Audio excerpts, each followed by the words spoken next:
everyone, and welcome to the vast and ominous comic book vault. I'm Captain Logan. I'm Steve. Steve, welcome back to the show. Good to see you. Yeah, thanks for having me. You're well. Yeah, sure, man. And today we're going to be talking about one of Steve's favorite Batman stories, and that is Batman: A Lonely Place of Dying. This came out in 1989. This is written by Marv Wolfman, and this is the story after Jason Todd died that introduces Tim Drake as Robin for the first time. Yeah, and Tim Drake, I'm not sure if you guys know this, but Tim Drake is my favorite Robin and probably second or third favorite DC character of all time. And he's my favorite Robin, too. Yeah, Tim Drake is amazing. I think what really helped this story is that, what Dennis O'Neil said earlier, is that Tim Drake is special because he got Dick Grayson's approval to be Robin. And I think that was really smart. That wasn't something I'd ever thought about before. But yeah, he has Dennis O'Neil has this really fantastic and informative introduction for this book where he talks about that. And he says that he thinks that a lot of the problem with Jason Todd was that he was... Like, nobody had a problem with Jason Todd, he claims, until he was no longer just a carbon copy of Dick Grayson. That the first couple years he was around, he was just Dick Grayson 2.0. And then... Yeah, circus family and everything. And yeah, exactly the same backstory. He was the same guy. Nobody cared. And then when they decided let's be more inventive and change him up and make him kind of a more rough and tumble kind of kid, then people had a big problem with it. And so the kind of strategy with Tim Drake was, let's actually make the story about him finding Dick Grayson. And let's have Dick Grayson kind of get him into the Robin suit. And it never occurred to me that that was the reason that he initially works. But he does, and I think also the reason it works is because Tim Drake is already a good detective before he's trained by Batman. Yeah, immediately what gives Tim Drake a lot of credibility is that he's the only level head in the entire story. That's a great point, yeah. Because Dick, at this point in the Teen Titans and what he's going through, he's had a couple of fights with Batman. He's not sure if he wants to continue being Nightwing. Bruce is going off the deep end. Alfred's worried about him, and Two-Face is just plain crazy in this story. Yeah. So when Tim comes in, Tim understands what Robin and the symbol of Batman means more so than anyone else in the story, probably because he saw it and he experienced the kind of fear and the kind of fatherness that a Batman symbol can be. So him going in and learning the kind of lesson Bruce is trying to teach everybody immediately makes him more interesting, because he's kind of the person that Bruce wants to make the citizens of Gotham to be. That's a great point. To make him smarter.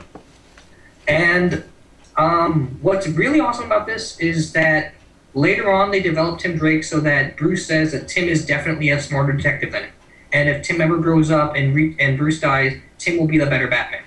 And what makes this so great is Bruce is always haunted by his parents, and at the same time, he's always haunted trying to be a good father. And it's always natural for a father to want their kid to be better at them than something. And Dick Grayson, Jason Todd, Damian are never better at anything than Bruce is. But Tim is the only Robin to actually excel at something that Batman can do. Tim is a much better detective than Bruce is. So it immediately gives them a better father-son connection. Yeah, and I think that's probably part of why people like Tim Drake so much now. You know, why he's remained a lot of people's favorite Robin. Going back to something you said earlier, Tim remembers Batman the way he was in the early days before Robin, and right at the beginnings of Robin, in a way Batman can't remember. He's progressed, time has gone on, and, you know, people change and they grow, but for Tim Drake, having seen Batman actually being there when Dick Grayson's parents died, and seeing him Bruce Wayne take in Dick, and then eventually putting two and two together and figuring out the whole thing, it's like he sees what they're supposed to be. And kind of like taking that just a bit farther out, one of the main themes about this is remembering something the way it used to be, and how it's changing. And I think Dennis O'Neil is kind of making a commentary about what the comics readers were doing at the time. Yeah. Because everyone loved Dick Grayson and Jason Todd in the early days because they were the exact same character. And then growing and changing that, people had a hard time accepting it. So when they bring in Tim Drake, the lesson is things can still stay the same by having a Batman and Robin, but they're also going to evolve and they're also going to change, and Tim's going to be a different character than Dick. Yeah. And they do that really well because they also parallel in Tim and Dick really well. because Dick is trying to recapture his past by going back to the circus, and Tim is trying to recapture that moment where he saw Bruce and Dick for the first time, and they both kind of grow up and go about it different ways, because Tim can't force Dick to be Robin again, but he can be Robin, and Dick can't force the circus to stay open without him, so he becomes a co-owner in it. And I think there is a mirrored relationship between Batman and Two-Face that parallels all of that. You've got this really cool mirror thing going on, both visually and narratively, where Batman and Two-Face are both trying to lure each other in at the exact same time. And it's really fun to read that. Reading across the panel, that's my favorite part of this. And it was the first time I read it 2 years ago. Reading across the panels, seeing that they have an exact mirrored way of thinking, and anytime Two-Face says something, Batman says something that echoes it, but is the opposite of it. And so what you kind of end up with is both of them are trying to either, well, Batman is trying to figure out how to lure Two-Face in, and Two-Face is trying to figure out what crime he should do that Batman will come and find him at, and they end up going to two entirely different places, and I think that's because, just like with what you were talking about earlier, this is where the parallel comes in, that they don't realize how they've evolved. They're still thinking of each other as the way they've always been, and they've changed and grown a little bit also. Yeah, I mean, they are right now is not where they were before. When Bruce is trying to figure out what Two-Face's plan is, he's not taking into account what Two-Face must be thinking of him at this moment, because Bruce is a lot more brutal in this story. He's a little bit off the deep end, and the panel or page I love the most in this story is when Alfred tells Bruce exactly what's wrong with him in the first issue, and then the next entire page is just silently Bruce acknowledging it and still doing it. Yeah, that was great. This is a protagonist who is refusing to change. And he does that through most of the story, and he you know, kind of the lesson is he requires a partner. He needs somebody to keep him grounded and level-headed. Robin has to be someone, I just thought of this, Robin has to be someone who's not as tortured as Batman, and that's why Jason Todd didn't work. Because Jason Todd was as messed up or more messed up than Batman is. And so you need someone who's more level-headed and who has a more positive background, but still commitment to justice the way Batman has. And it's also kind of reflected in their costumes, because they make a note of saying that the Robin costume is bright green and red. Yeah. And when Tim first sees Bruce's costume before he goes next to Dick, he's kind of scared of it, because it's all dark, it's mysterious, but when he finally touches Dick, it's a little bit lighter. And what's interesting about that is that the Robin costume is a symbol of innocence, because it was based off of Dick Grayson's life when he was still a happy acrobat with his family. And seeing that bright symbol of innocence next to this figure of darkness keeps it even. And what helps with that is the parallel you were talking about with Two-Face and Bruce. When they're standing side by side, you're almost able to think of Batman as a villain because they're thinking on such similar grounds. Yeah. Then when Robin shows up, it becomes the exact opposite. Bruce becomes good again because he has something innocent holding him there. Yeah, that's absolutely right. It's a little scary seeing Batman going through this book, knowing that he's not thinking right. It's like seeing someone who's, I'm trying to think of a good example of this. It's like somebody who is like when they were at the top of their game, the best at their field, and then something tragic happened to them, and it took away what made them great. And they keep trying to get it back, but they can't get it back. Like a prize fighter that gets too old, or something like that. But with like an inciting incident, you know, like some kind of an athlete that gets their knee messed up, and then they can't come back, and they keep trying, but they can't get back. And that all is psychological for Batman. What I really like about this is he knows it, but he's unwilling to do anything about it. Right, and he's throughout the story even realizing in his own mind that he's kind of freaking out. Near the end of the story, he says Batman is his Frankenstein. He's kind of creating a monster because by forcing himself to do this life of justice and losing soldiers the way he's losing them, it's not going to be good for him psychologically, and he knows that. And he still can't figure out what to do about it. Yeah, he's at this wonderful catch-22. I mean, it's really cool conflict because and helps keep him sympathetic because this isn't just a guy who's constantly like brooding unnecessarily. What you've got is he knows that if he brings in another Robin, the same thing could happen, and these kids are children. And I like that this book acknowledges that, because a lot of early Batman, that's never really acknowledged. It's just he's got a kid sidekick, and then they move on, you know. And this is a point where they're actually kind of dealing with that. So it's like, well, if the same thing happened again, I'm a monster for letting these children die under my watch and putting them through this kind of grief. But at the same time, without that, I have the potential to become a monster because I don't have anybody holding me back. Yeah, he's in this terrible situation. What do you do? Yeah.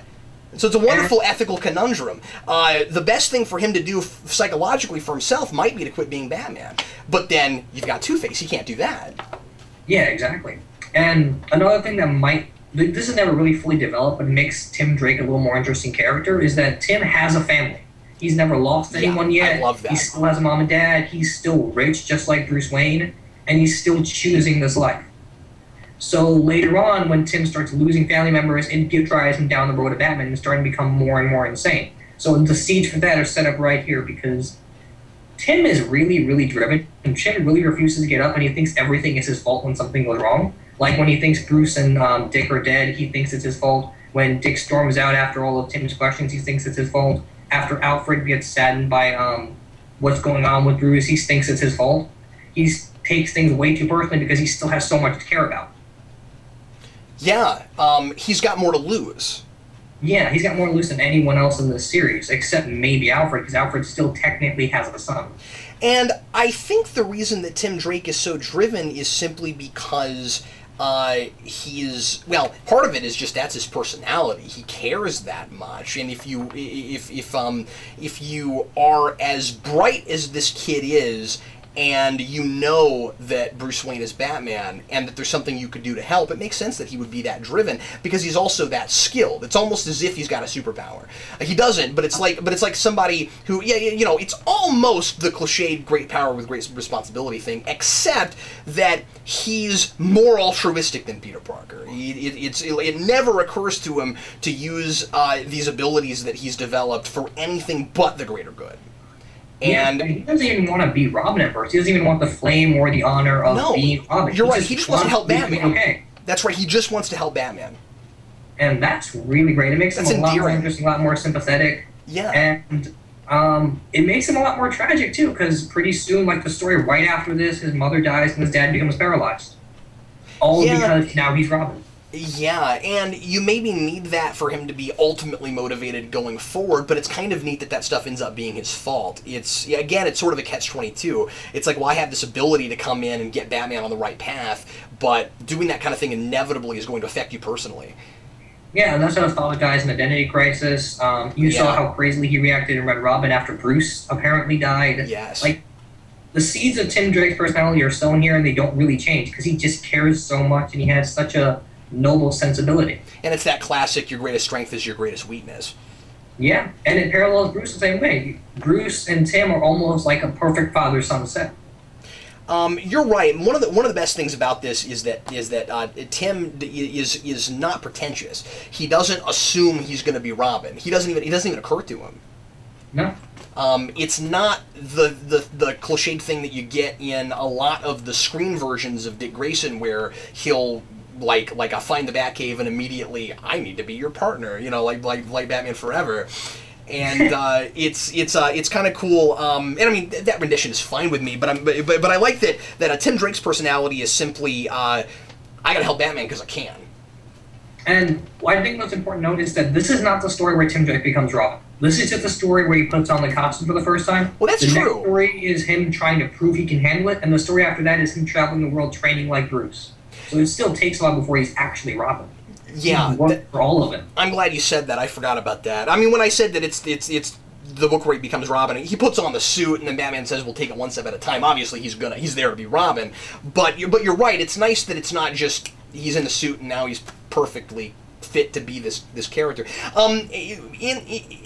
I like that you bring this perspective of all the stuff that comes after it, because I've never read all the stuff in order. I've read most of what you're talking about, but I've never actually read it sequentially.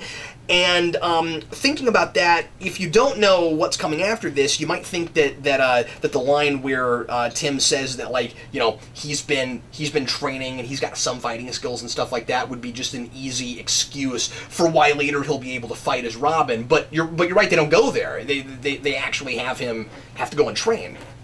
Isn't Tim Drake actually trained by Lady Shiva, or am I totally wrong about that? Yeah, he was trained by Lady Shiva. He goes to France. He has one master, but things go away, and eventually Lady Shiva takes over his training. And he's pretty much on par with maybe Dick Grayson in his early days, because Dick Grayson's still the better fighter, but Tim is a lot smarter. You know how people will very often say that there aren't a lot of really good Two-Face stories? Would you agree with me if I were to say that this is maybe one of the better Two-Face stories? I think it is great until the last panel. Okay, what's the problem? You don't like the Joker thing. Yeah, I don't like the Joker thing. I like the idea that this radio he's listening to is all in his head, and he's just kind of losing it and has this tube motif. When the moment you introduce the Joker, it just makes me question the logic of how the Joker is able to do this. That's a good point. Yeah, it is a little bit convenient comic booky, isn't it? Yeah, this is kind of like a lot of those shows like Avatar: The Last Airbender, where everything's great until the last episode, and you just don't know if that last panel is enough to hinder your enjoyment of the whole thing. Okay, I can see why you're saying that. I don't 100% agree with you. I like that reveal a lot, but I agree that now that you say that it is a little hard to swallow. But what I liked about it is Two-Face thinks that he's going nuts because there's a third personality now. Or at least that's how I read it, where it's like... Yeah, I was reading it too. Yeah, that's how I read it, where it's like, this would make Two-Face go crazy. So, Batman has changed because Jason Todd has died. Two-Face hasn't really changed, but he thinks he has. And so, like, a terrible tragedy is messing with the psychology of Batman. And he's not sure if he can continue to be as effective as he was before moving forward, or if it even makes sense for him to continue being Batman. Of course, he's compelled and he has to. Whereas Two-Face, nothing's really changed, but somebody else is manipulating him to think that he's going through this messed up psychology like Batman is. I think I kind of like that, and I also like that the Joker is able to manipulate things from his hospital bed. Again, I don't know if it makes sense, but it's fun. I'm just saying, it's a really fun reveal. From the first page... sorry? Oh, I apologize. From the first page, I'm thinking somebody is in that radio. Yeah, and I like that the psychology is paralleled in the story because they shoot that two motif off a lot. Yes. And when Two-Face is facing Nightwing and Batman, when there's two people, it's Two-Face coming out on top because the two is still prevailing in his brain. The moment Tim Drake comes in and it's three on one, and Two-Face has to acknowledge that this third personality is coming in, it's his downfall. Yeah. That's really cool. So I'm just saying that, like, I don't know if you could have done this story without the Joker or someone manipulating Two-Face. Because if you didn't do it this way, there would be a real third personality, and then he would become something else entirely. I don't know how you'd ever come back from it. Yeah, I feel like it would have been better if he had, like, a little, I don't know, like a Bluetooth or a hearing piece or something in his head. Bluetooth. It's 1989! Well, you remember that episode of Batman Beyond where Shriek has that chip installed on top of Bruce's bandage? Kind of like that.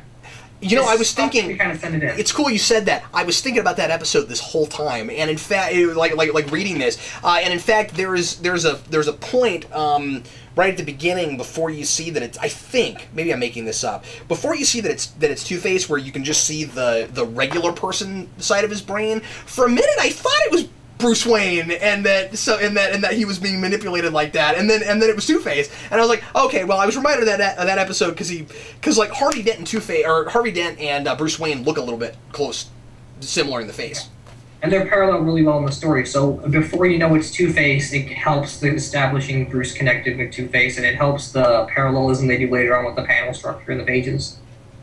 Yeah. What haven't we covered yet? I guess just one other issue I had, which was they seem to kind of write Jason out of the family dynamic. In what way? What do you mean? like Tim is kind of the ultimate son to Batman because he's excelling at things that Bruce doesn't, and he's helping him out. And Dick is the kind of son that doesn't have the best relationship, but he's still there for his father. Jason and what he means to Bruce aren't really there, aside from how over the top he's going and how brutal he's going. They never really address what Jason meant to Bruce. That's a good point. Yeah, sure. Yeah. That's not really in this book. They address what Bruce means to Dick and what Alfred means to Bruce and all that stuff. They never address why Jason dying was such a heartbreak for Bruce. The same way, like, if Dick died, why it would be a heartbreak for Bruce, or why if Tim died, why he wouldn't be able to handle it again. Yeah, because Jason was, of course, the rebellious son. That's the other kind of archetype that you have there. Where what's that? Sorry, go ahead. Where he wanted to go farther than Bruce. He was he had a particular brand of justice that he wanted to bring to the table that he wasn't mature enough to understand doesn't work and doesn't fit within Batman's purview. And no, but you're absolutely right. That's not in the book. That's not discussed. Yeah, I agree with you. That should have been there. I think it was also really interesting that if you mold those three Robins together, they kind of become Batman. Where Tim is the nice, level-headed genius, Dick Grayson's the kind of adventurer, kind of clever son, and Jason is the rebellious, angry son. If you mold those three together, it basically makes up Bruce's personality. Yeah, and you're not the first person I've heard say that. That's absolutely true. And I don't think that was ever intended. I think that is a wonderful, happy accident. Yeah, and it works. It works really well. Let's talk a little bit about how this as a trade works, because it reads like one really good cohesive story, but it's not. And, I said written by Marv. It's not all Marv Wolfman. Part of it's George Perez. They co-plotted it together. Say that again. They co-plotted it together. Yeah, they co-plotted it together, but there's different scripts written by different people through different books. I just wanted to mention that in case people didn't know that part of this is Batman, part of this is New Titans. Is there another book this goes through, or is it just those two? No, I think it's just those two, because the Titans book is where Dick Grayson first had his change to Nightwing, and Batman is Batman, so those were the only two books they thought would fit together with this kind of story. Okay, no, you're right. Marv Wolfman actually penned the whole thing, and George Perez just co-plotted it with him. Yeah, you're right about that. I didn't realize that. Oh, by the way, and did layouts for part of it earlier. Yeah. This is not the first appearance of Tim Drake, actually. Is it not? No, Tim Drake actually appeared for one panel and one scene in Batman Year 3, which is out of canon, but it's there. Wow, but it was actually there before this. Yeah, it was there right before this. Okay, so they were seeding it. Yeah, they wanted to add another Robin, because the moment Jason Todd died, it was a hissy fit of angry fans and angry people, even kids that didn't read comics were angry that Robin was dead. Yeah. So they wanted Robin. I think this story, like Batman chronologically, takes place like a year after Jason died. It's not even that much time before Tim Drake comes into the fold. Do you think that this is true now? That just like that it's the same now as it was in '89, where you can't go very long without a Robin. Like do you think they're going to have to here before too long in a few months in '52 put somebody else in the Robin suit now that we've killed another one? I feel like they will. At the same time, I don't think they need it right now. Because New 52 is going out of its way to kind of generalize all the Robins. Like, Tim Drake is not as interesting as he is now, as he was then, and as he is now. Dick Grayson is not as interesting as he used to be. Jason is not what he used to be. And they have that, what's her name, Harper Row? Yeah. And yeah. I'm pretty sure that Scott Snyder wanted Harper Row to be Robin from the very beginning and just develop her just in case something like this happened.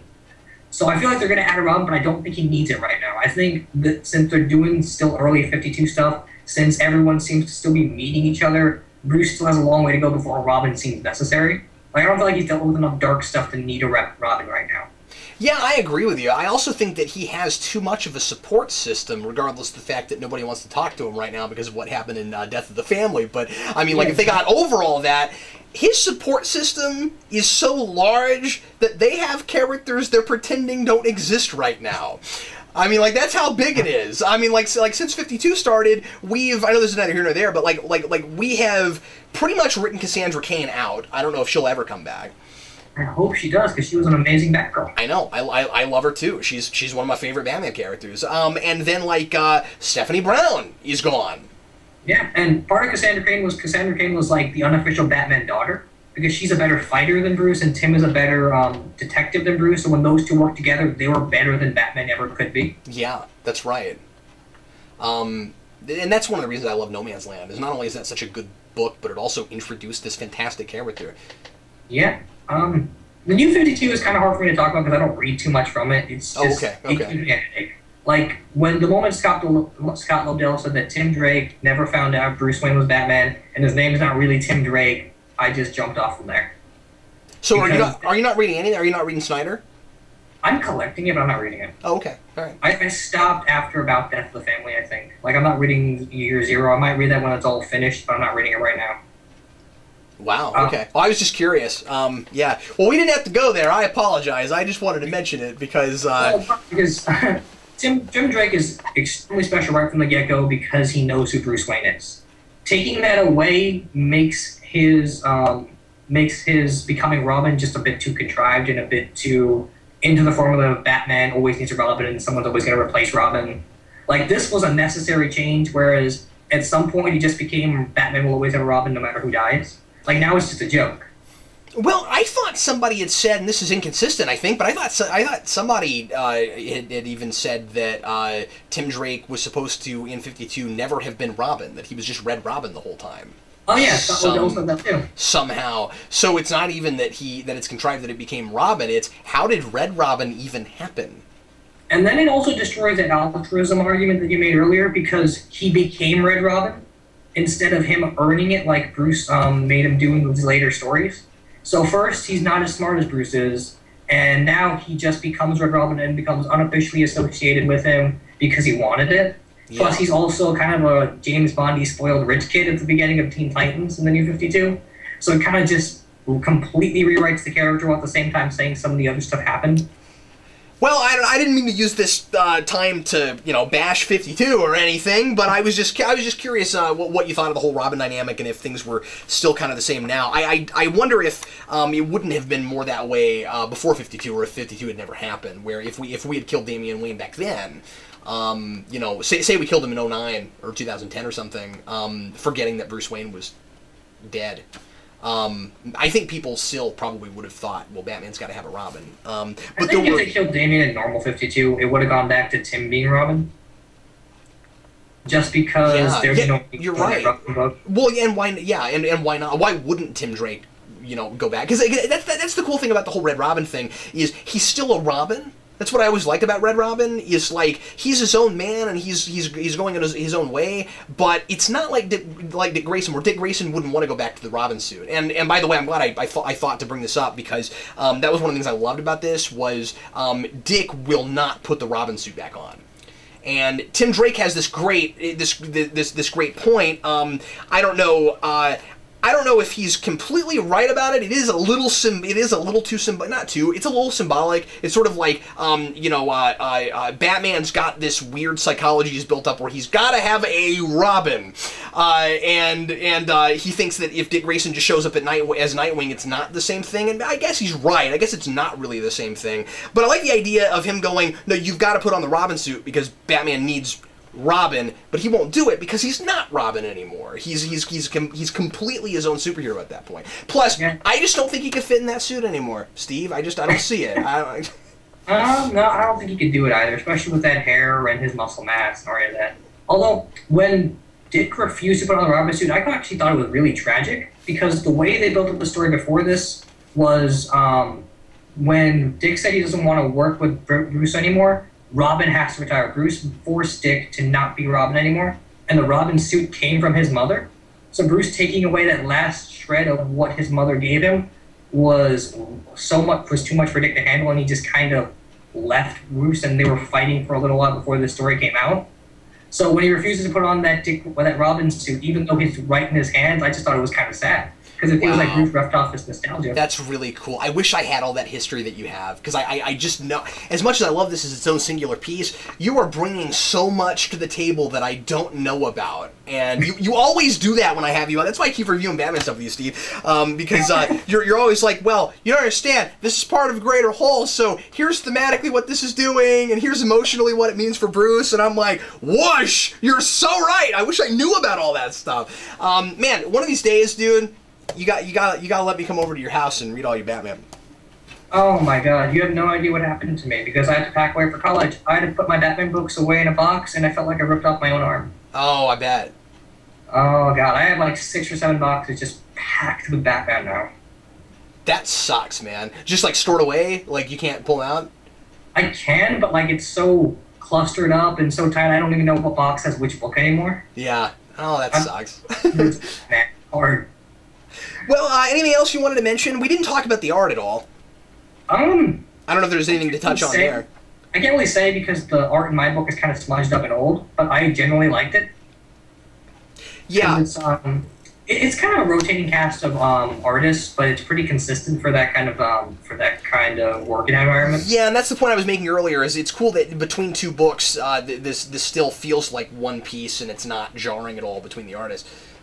Yeah, I thought it looked good for the most part. I saw the recolored pages of this, and it looks fantastic. I want to see that. That's cool.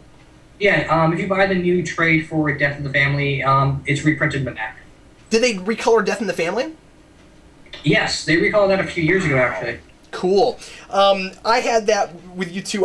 Both of our trades, we have the original trades because Steve said that they hadn't reprinted this again until this recently. So mine's a little smudged here and there too, but not in the art, just a little bit in the words. So, my color's kind of faded, and the black lines are going with it, so I can't really. It's hard for me to make out some of the art. Well, I'm glad mine looks a little better than yours, since that'll be the photography we'll be using for the, for the video. I'm might probably rebuy it at some point, but this book is still considerably expensive, because if you look at the trade, it says $3.95. If you go on Amazon right now, it's probably $50-$60 to buy it again. Yeah, wow. Well, they probably didn't make that many of these. Yeah, this was before the big trade boom, I think. Yeah, it was. At least a couple of years before that. Yeah, it's probably easier to get the single issues than it is to get the trade.